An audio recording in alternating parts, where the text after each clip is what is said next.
Bonjour tout le monde. Alors, à la suite de ce qui s'est passé en début de semaine, de ce qu'on qualifie de meurtre par compassion dans un CHSLD de la région de Montréal, évidemment, toute la question de pouvoir demander de manière anticipée l'aide médicale à mourir a ressurgi. Hier, j'ai parlé brièvement de cette question-là quand on m'a questionné lors d'un point de presse sur un autre sujet, mais je pense que c'est important, compte tenu de l'intérêt qui est manifesté sur le sujet, de revenir aujourd'hui pour vous donner mon point de vue sur la question. D'entrée de jeu, je vous dirais que c'est très important de séparer, bien sûr, les événements excessivement bouleversants qui se sont passés et pour lesquels une comparution a déjà eu cours en début de semaine, de la question plus générale de l'aide médicale à mourir de manière anticipée, parce qu'évidemment, on ne connaît pas tous les faits reliés à la cause qui maintenant va être devant les tribunaux, et je pense qu'il faut être très prudent à cet égard-là. Mais puisque cela contribue à ramener ce débat sur la question de l'aide médicale à mourir pour les personnes qui, par exemple, sont atteintes de démence ou d'une forme d'aide d'Alzheimer, je pense que c'est important de pouvoir faire le point sur cette question-là. Je dois vous dire que moi, je donne énormément de conférences un peu partout au Québec sur la loi sur les soins de fin de vie et c'est une question récurrente, à savoir, est-ce qu'on ne devrait pas avoir le droit de demander de manière anticipée l'aide médicale à mourir, justement en prévision d'une démence ou d'une maladie d'Alzheimer, par exemple. Ce que je veux vous dire aujourd'hui, c'est que c'est une question excessivement complexe. Mais je crois qu'on ne peut pas fuir le débat et je crois que le débat doit se faire, comme ce doit être le cas à chaque fois qu'une question très complexe se pose dans une société libre et démocratique. C'est la meilleure manière d'avancer. Et je pense que sur cette question-là, comme sur toutes les autres dont on a traité dans le cadre des travaux de la Commission Mourir dans la dignité et par la suite pour l'adoption de la loi sur les soins de fin de vie, on doit travailler avec la société pour bâtir des consensus. Simplement vous rappeler que cette question-là, elle a été examinée par la commission spéciale sur la question de mourir dans la dignité et on avait conclu qu'il n'y avait pas de consensus et qu'on devait avoir un éclairage supplémentaire. On avait donc demandé au Collège des médecins de former un groupe de travail spécifiquement sur la question des personnes qui peuvent être atteintes d'une maladie dégénérative du cerveau. Et ce rapport-là a été produit. Et je pense qu'il constitue une excellente base pour redémarrer la discussion sur cet enjeu-là. C'est un groupe de travail conjoint qui réunissait à la fois le Collège des médecins, le Barreau du Québec, la Chambre des notaires, l'Ordre des infirmières ainsi que l'Ordre des travailleurs sociaux qui a déposé un rapport en 2013 spécifiquement sur cette question-là. Et pourquoi ça n'a pas été inclus dans le projet de loi? Eh bien, tout simplement parce qu'il n'y avait pas de consensus et que moi, comme ministre, j'estimais qu'il fallait franchir ce grand pas qu'on se permettait comme société de franchir avec la loi sur les soins de fin de vie et de ne pas essayer d'embrasser trop large et de perdre le consensus. Parce que nous n'aurions tout simplement pas pu avoir l'aval nécessaire pour faire adopter le projet de loi si cette question-là avait été incluse. Je vous rappelle qu'à l'époque, déjà, avec la loi telle qu'on la connaît aujourd'hui, le tiers des députés libéraux avaient voté contre. Alors, on a toujours cette impression-là d'unanimité. C'est vrai que la commission avait déposé 24 recommandations unanimes, mais au moment de l'adoption du projet de loi, il y avait quand même eu un nombre relativement important de députés libéraux qui avaient voté contre.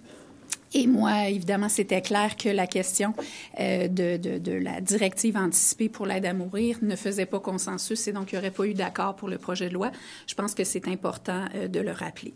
Maintenant, évidemment, on est presque 3 ans après l'adoption du projet de loi. On est un peu plus d'1 an après l'entrée en vigueur de la loi québécoise et on voit que la société évolue beaucoup et que l'avancement qu'on a franchi avec la loi, le fait qu'elle s'applique très bien, qu'elle répond à un réel besoin, fait en sorte que les Québécois ont soif que nous débattions aussi de cette question-là, notamment avec, bien sûr, ces maladies dégénératives comme la maladie d'Alzheimer qui prennent de plus en plus de place.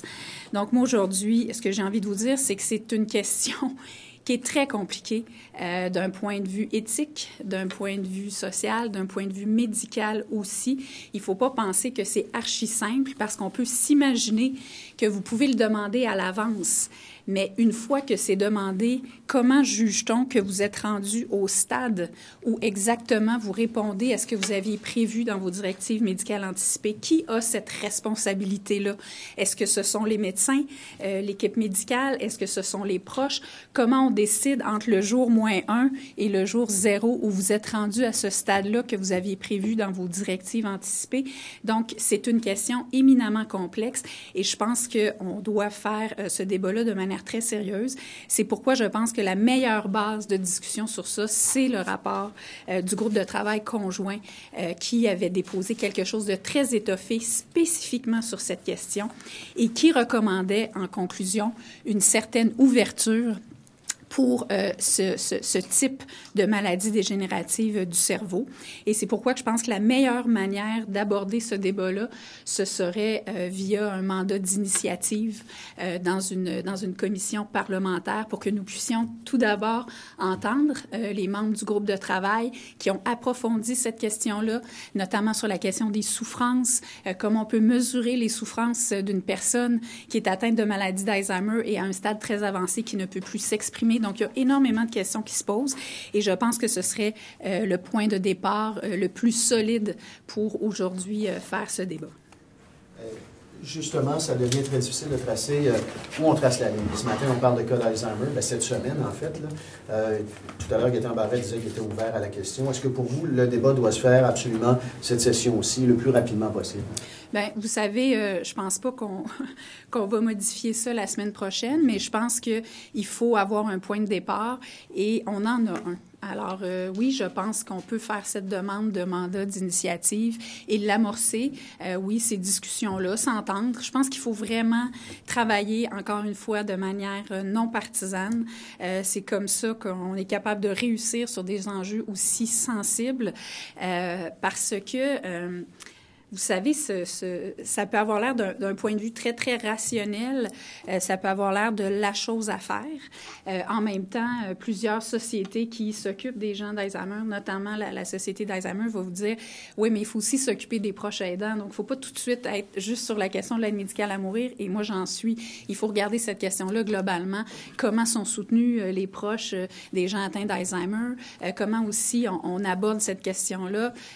Il faut, dans tous les cas, en tout cas, selon moi, que la demande provienne de la personne. C'est pas une question qui peut provenir de tiers ou de proches parce que c'est l'élément clé de la loi actuelle pour prévenir toutes les dérives, c'est que ça revienne en tout temps de la personne. D'où la question de savoir est-ce qu'on pourrait le demander de manière anticipée. Madame Yvon, les gens qui s'opposaient en fait à l'aide médicale à mourir disaient on craint que ce soit le début d'un processus qui va lentement glisser et ouvrir de plus en plus.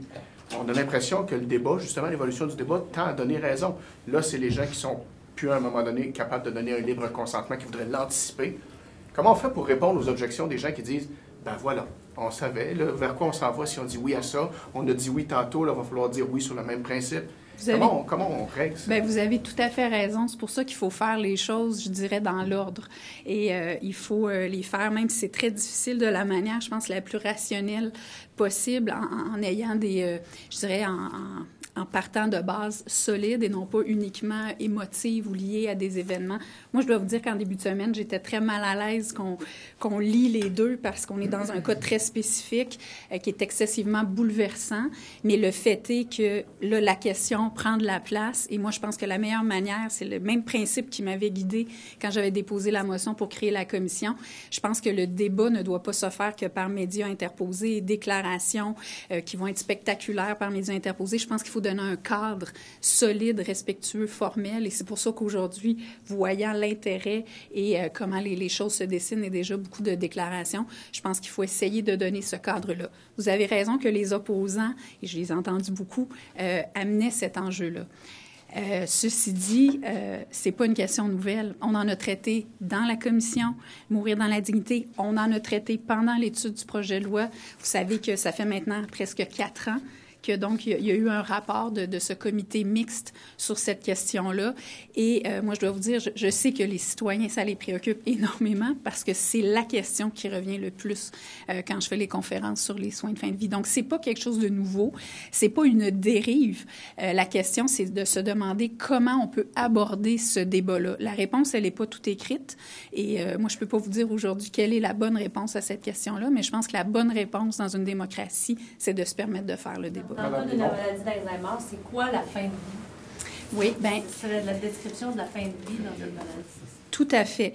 Et c'est pour ça que c'est très intéressant, le rapport du comité conjoint, parce qu'il y a deux manières d'envisager cette question-là. Un, est-ce que la seule existence de la maladie d'Alzheimer, dans un stade avancé, devrait vous donner droit à avoir l'aide médicale à mourir et comment déterminer ce stade avancé parce que les critères doivent demeurer les mêmes. Alors oui, il faut que vous soyez en fin de vie. Alors comment on évalue ça? Par ailleurs, d'autres, et c'est abordé dans le rapport, disent, bien, l'idée, c'est pas que la maladie d'Alzheimer en elle-même donne le droit, mais c'est qu'une personne qui est atteinte de la maladie d'Alzheimer, si elle a par ailleurs une maladie grave et incurable, ne puisse pas se voir nier un droit que les personnes aptes ont. Exemple, vous pouvez avoir la maladie d'Alzheimer et un cancer en phase terminale qui vous fait souffrir, mais puisque vous n'êtes plus apte à dire ce que vous souhaiteriez, vous êtes privé de ce droit-là. Alors, je pense que, justement, il faut faire ce débat-là et savoir... Est-ce qu'une personne qui a la maladie d'Alzheimer souffre en tant que telle? Bien, c'est... Moi, je veux pas me substituer vous comprenez, aux experts, mais je vous invite à lire ce document fort important dont je fais une grande promotion aujourd'hui, mais parce qu'ils ont justement évalué ça et comment on peut évaluer avec les moyens scientifiques que l'on connaît maintenant la souffrance d'une personne qui a la maladie d'Alzheimer, qui ne peut pas s'exprimer. Donc, on passe à travers, par exemple, des signes physiques de recroquevillement, de crispation. Donc, comment on peut évaluer cette souffrance-là? Mais justement, c'est que des fois, dans le débat, on semble totalement évacuer les autres critères, comme si la maladie d'Alzheimer en elle-même devrait donner ouverture à une possibilité de demande anticipée. Mais je pense qu'il faut se demander, est-ce que les autres critères de la loi devraient être respectés? Donc, la souffrance, la fin de vie. Donc, vous voyez que c'est assez complexe comme débat. Et c'est sûr que pour y avoir réfléchi beaucoup et pendant longtemps, c'est pas quelque chose qui peut se trancher du jour au lendemain. Il faut entendre les experts. Puis, il faut entendre aussi les gens qui, au quotidien, sont avec des gens qui souffrent de la maladie d'Alzheimer. Vous l'imaginez très bien, là, c'est que vous pourriez être diagnostiqué de la maladie d'Alzheimer et dire, moi, mon Dieu, jamais je voudrais vivre ça. Je vais écrire dans mes directives anticipées, rendu à tel stade où je suis grabataire, plus capable de m'alimenter, de reconnaître personne. Je voudrais obtenir l'aide médicale à mourir. Là, vous imaginez comment on va juger de ça, à quel moment vous l'auriez voulu vraiment, qui a ce fardeau-là, comme je le disais tout à l'heure. Mais aussi, vous pouvez être rendu dans un état où vous n'avez pas l'air de souffrir. Et vous l'auriez demandé, mais vous êtes dans un calme relatif et vous êtes dans un état qui peut avoir l'air d'une certaine paix et sérénité. Est-ce que du seul fait que vous l'avez demandé, on devrait vous l'accorder maintenant au nom de l'autonomie, de la volonté de la personne? Certains vont vous dire oui, tout à fait, parce que quand j'étais apte, c'est ce que je souhaitais. D'autres vont vous dire, imaginez l'équipe qui doit administrer l'aide médicale à mourir à quelqu'un qui n'a pas l'air d'être dans un état de souffrance. Donc, comment on distingue tout ça? C'est excessivement complexe. Moi, je pense que le débat doit se faire. Et je pense qu'il y a moyen de regarder. Il y a deux pays, hein, vous savez, là, on est dans les précurseurs. Au Québec, on était très précurseurs. Et là, sur cette question-là, il n'y a que 2 pays en Europe qui le permettent. Ce sont les Pays-Bas et la Belgique. Et il y a un nombre très, très limité de cas parce que, justement, c'est une question qui est très complexe, mais la possibilité existe. Moi, je veux, a priori, je vous dirais que j'ai une certaine ouverture pour qu'on voit, mais je pense que ça prend des critères excessivement contraignants. Et c'est pourquoi, moi, je veux qu'on commence par faire le débat. Madame Yvon, vous êtes l'une des personnes qui connaissait le mieux ce dossier-là. Je comprends que vous désiriez qu'on en débatte, mais avez-vous l'impression qu'il est possible d'en débattre et après ça de faire une autre avancée en ce domaine-là, ou si vous n'êtes pas certaine? Non, je pense que si on en débat, c'est parce que ça vaut la peine de se demander s'il ne devrait pas y avoir une ouverture par rapport à ça. Et cette question-là, moi, elle m'habite depuis que j'ai commencé à travailler sur le dossier. Je vous dirais, je ne vous ferai pas part de tous mes états d'âme, mais c'est la question, je vous dirais, avec laquelle j'ai le plus débattu parce qu'on n'a pas pu l'inclure dans le projet de loi, parce qu'on aurait échappé l'ensemble de l'œuvre et on n'aurait pas eu le consensus nécessaire. Mais c'est certain qu'on comprend, d'un strict point de vue de droit, pourquoi une personne inapte n'aurait pas les mêmes droits qu'une personne apte. Alors, il y a une question qui se pose là, très certainement, mais la pierre angulaire de la loi, c'est la demande de la personne elle-même pour elle-même. Et ça, moi, j'y tiens mordicus. Jamais je permettrais que le seul consentement substitué de quelqu'un qui ne l'aurait pas demandé de manière anticipée puisse donner cours à l'aide médicale à mourir. Parce que là, on pourrait tout à fait comprendre que les opposants disent qu'il y a un risque de dérive. Donc, moi, je pense que si on fait le débat, c'est parce qu'on est prêt à considérer qu'il y ait cette ouverture-là. Ceci dit, l'éclairage des experts, des gens qui s'y sont penchés pendant des mois, et aussi des gens qui travaillent au quotidien avec les personnes qui souffrent de maladies dégénératives doivent aussi, je pense, pouvoir s'exprimer. Est-ce que vous n'êtes pas certaine qu'on puisse progresser davantage? Même si on fait le débat, vous n'êtes pas certaine, à la lumière de l'expérience que vous avez vécue, vous n'êtes pas certaine qu'on puisse progresser davantage vers une telle ouverture? C'est difficile à dire parce qu'il faut mesurer l'état du consensus social. Aujourd'hui, vous me demanderiez, est-ce qu'il y a une grande ouverture dans la population pour ça? Je vous dirais oui, mais je vous dirais, est-ce que tout le monde a bien mesuré ce que ça signifie? Et c'est pour ça que, comme on le fait pour la loi sur les soins de fin de vie, moi, j'ai envie que ce débat-là se fasse de manière ouverte, publique, et que les gens évoluent au même rythme que le débat ici au Parlement avec des experts et des groupes concernés puisse se faire. C'est comme ça qu'on peut avancer, je pense, comme société. Mais je vous dirais qu'a priori, la population, je la sens très ouverte à cette possibilité-là. Mais en même temps, comme société, il faut se dire, avec l'Alzheimer qui prend de plus en plus de place, les gens qui vivent de plus en plus vieux, cette maladie-là va vraiment toucher de plus en plus de gens. Donc, est-ce que tous les gens, systématiquement, vont dire « ben moi, je voudrais avoir recours à ça », mais sans peut-être connaître tous les tenants et aboutissants de ce qu'est réellement la maladie d'Alzheimer au quotidien. C'est pour ça qu'il faut être bien accompagné là-dedans. Est-ce qu'il n'y a pas un risque, parce que les personnes qui ont voté cette loi-là, le débat est quand même assez frais, puis ils sont encore à l'Assemblée nationale en ce moment. Ça ne veut pas dire que ces gens-là, les gens qui étaient contre à l'époque, ont nécessairement évolué au même rythme que la population. Là. Tout à fait. Parce qu'il n'y a pas un risque de se lancer dans un débat comme celui-là et d'arriver en bout de ligne avec un refus, par exemple, de le faire et qui viendrait clore le débat pour plusieurs années, parce qu'on ne fera pas le débat tous les 2 ans. Là, Bien, je le vois pas comme vous, c'est-à-dire que si vous me diriez, est-ce qu'on devrait remettre en place une commission spéciale qui fait le tour du Québec, repartir, je vous dirais non. Je pense pas que c'est ça le but. Ce que je vous dirais, c'est que je pense qu'il y a un mandat d'initiative qui partirait d'une base qui est ce rapport-là, pour qu'on discute. On n'est pas obligé de venir à une décision maintenant. On peut s'entendre pour dire que ça requiert encore du travail, puis on s'en reparlera. Mais je pense que quand une question soulève autant d'intérêt et qui est tellement humaine, qui interpelle tellement les gens, moi, mon point de vue sur notre rôle comme député, c'est d'y faire face. Même si, au bout du compte, on ne dit pas maintenant, ça veut pas, je veux dire, c'est pas une entreprise là, folle de faire un mandat d'initiative. Je pense pas que ça clôt le débat ou tout ça. Ça nous permet juste d'évoluer et de justifier pourquoi on a telle ou telle position aussi aux yeux de la population. Je pense que c'est... Vous ouvrez le projet de la loi 52 pour débattre de cette question-là spécifiquement. Est-ce qu'il y a d'autres éléments, d'autres passages de la loi qui doivent être corrigés ou bonifiés, selon vous? C'est sûr que moi, je vous dirais que de manière plus générale, j'ai des questions pour lesquelles j'aimerais avoir des réponses de la part du ministre de la Santé et de la ministre de la Justice.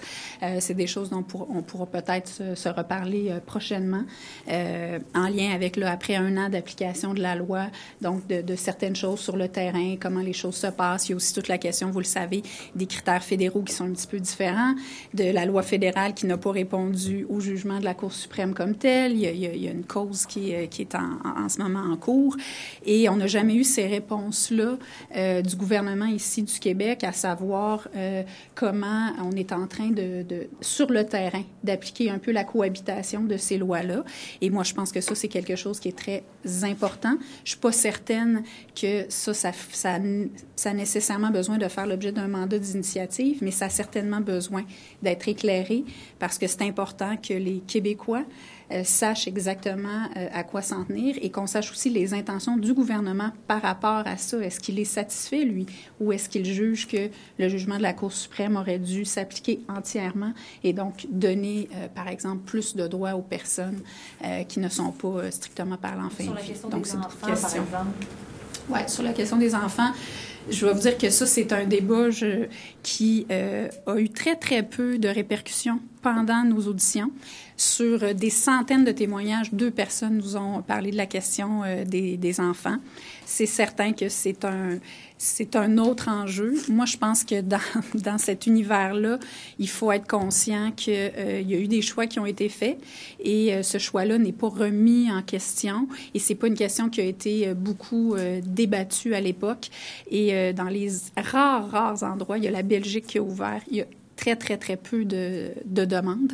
Alors, c'est un peu ce que je vous dirais sur les enfants. Je pense pas qu'à ce stade-ci, c'est la question qui retient l'attention. Et à l'époque, c'était très assumé la raison pour laquelle on ne les incluait pas, parce qu'on estimait que pour une telle décision, ça prend une maturité très importante, compte tenu évidemment des effets irrémédiables de la décision. Mais la question de la demande anticipée, elle avait fait l'objet de beaucoup de réflexions, de beaucoup de débats et de déchirements, je vous dirais. Do you think it's even possible to come up with criteria for advanced consent, given how complex Alzheimer's and dementia are? I think that the debate needs to be done. You know, as a democratic society, we cannot withhold from having difficult debates because that's the way to go forward and to bring answers to the population, which asks those questions and has those concerns. Is it easy? No. It's a very complex issue. Is it impossible? I think nothing is impossible. So it's possible to come up with a framework that would put the safest criteria possible, but we need to have the debate first. And so, from what I understand, you're saying that debate could happen within a legislative committee? Is that what I think it could be yeah. I think it could be a mandate given to a legislative committee. Yeah, exactly. Can you just explain for the benefit of people who might not Yeah. quite understand the ins and outs of the current law as it exists, the notion of advanced consent to compare to what's provided for in the actual current legislation? The current legislation is really based on very strict criteria, and the keystone, the cornerstone of the legislation is that the request for medical aid in dying has to come from the person herself or himself. It's very important, and there are other criteria such as end of life, such as an unbearable suffering, and also an irreversible decline of your capabilities. And what some people are asking is, should we give the possibility of people who know will be facing a degenerative disease to ask in advance in, for example, advanced medical directives to be able to get that kind of medical aid in dying if they come to face the criteria of suffering, of the law, but are not able to ask for it themselves at the time. So that is the big question, and it's a question that we've been debating in the special committee, Dying with Dignity, when we were going through the legislation, but there was no consensus. And as I repeat all the time, we would not have a legislation today if that question had been put in it, because already with the legislation that is put forward, a third of the Liberal members of the National Assembly voted against it. So the consensus was there, but it was not unanimity, and that question was really bringing a lot of different opinions. So I think that the very important step forward that we made all together could not be in jeopardy. So it was important to make that step.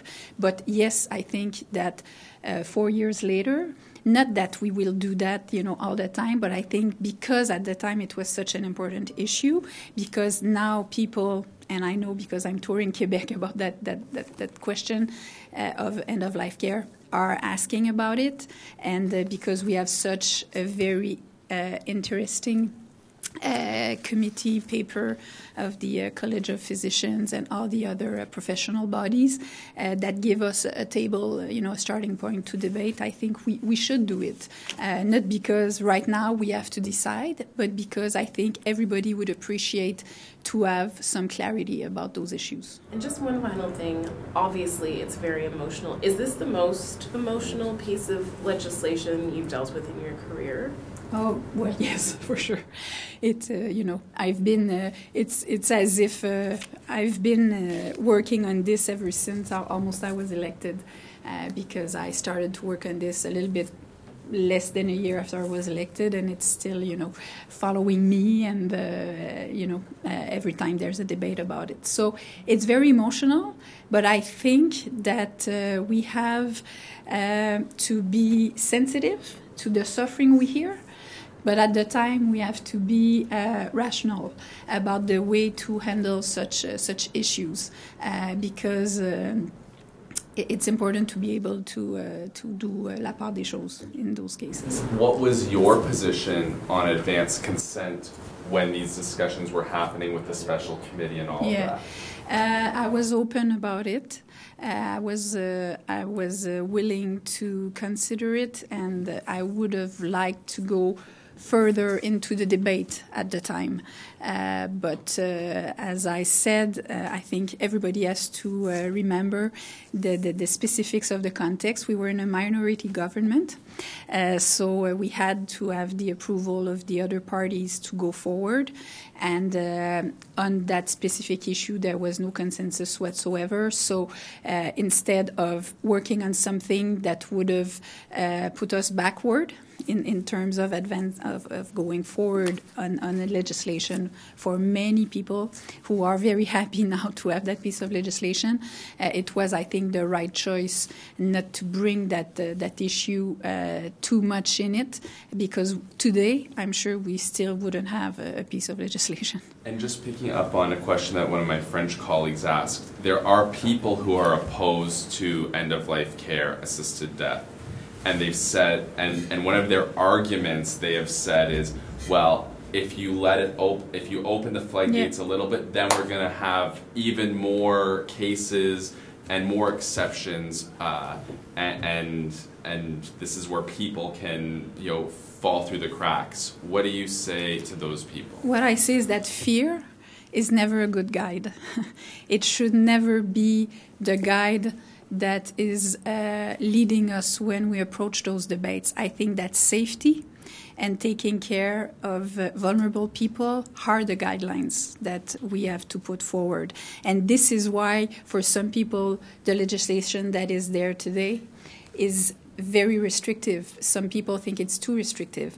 But we were guided by those principles, because I think that when you advance on such, sensitive issues, the social consensus is very important. This is why if you go too fast, too soon, you might lose the consensus and not be able to go forward. So I understand the concern. We've heard it a lot. But about that question, it was there at the time, It was in the discussion. There was a choice not to put it in it because we were far from a consensus. But it's not a new debate for people who have followed it. And in the federal government, of course, they did that very, very, very quickly, which I don't think is the way to go forward. Even there, their committee had recommended that too.